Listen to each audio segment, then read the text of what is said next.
বন্ধুসকল, এটা সম্পৰ্কত থাকিলে ভাল বা বেয়া দিন আহেই, কিন্তু কেতিয়াবা আমি নজনাকৈ গ্ৰহ গতিৰ প্ৰভাৱত আমাৰ জীৱনলৈ, আমাৰ সম্পৰ্কলৈ বহুত বেয়া দিন আহি পৰে। বন্ধুসকল, এষ্ট্ৰ অংকিতাৰ চেনেলটোলৈ আপোনালোকক স্বাগতম জনাইছোঁ।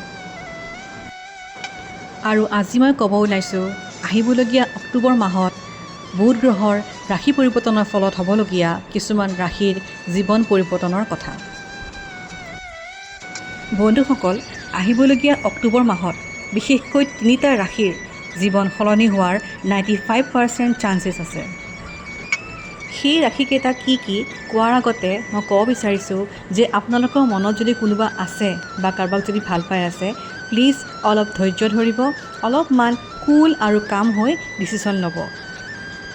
তাৰ লগতে আৰু এটা কথা ক'ব বিচাৰিছোঁ, এইটোৱেই সময় যেতিয়া আপুনি বুজি পাব যে আপোনাৰ প্ৰেমাস্পদজন আপোনাৰ কাৰণে কিমান পজিটিভ হয়। বন্ধুসকল, এই সময়টোত অকাৰণত অনৰ্থকভাৱে হাই কাজিয়া আদি হ'ব পাৰে, সন্দেহ আহিব পাৰে, কোনো কাৰণ নোহোৱাকৈ মিছআণ্ডাৰষ্টেণ্ডিং আহিব পাৰে।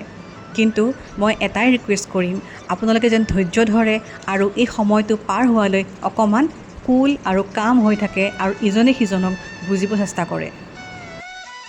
বন্ধুসকল, এতিয়া আমি আলোচনা কৰিম সেই 3টা ৰাশিৰ বিষয়ে। সেই 3টা ৰাশি হ'ল ক্ৰমান্বয়ে বৃষ, কন্যা আৰু কুম্ভ ৰাশি। বন্ধুসকল, তাৰ মাজতে আকৌ এবাৰ কৈ থৈ দিওঁ, মোৰ এই চেনেলটো ছাবস্ক্ৰাইব আৰু লাইক আৰু শ্বেয়াৰ কৰিবলৈ নাপাহৰিব।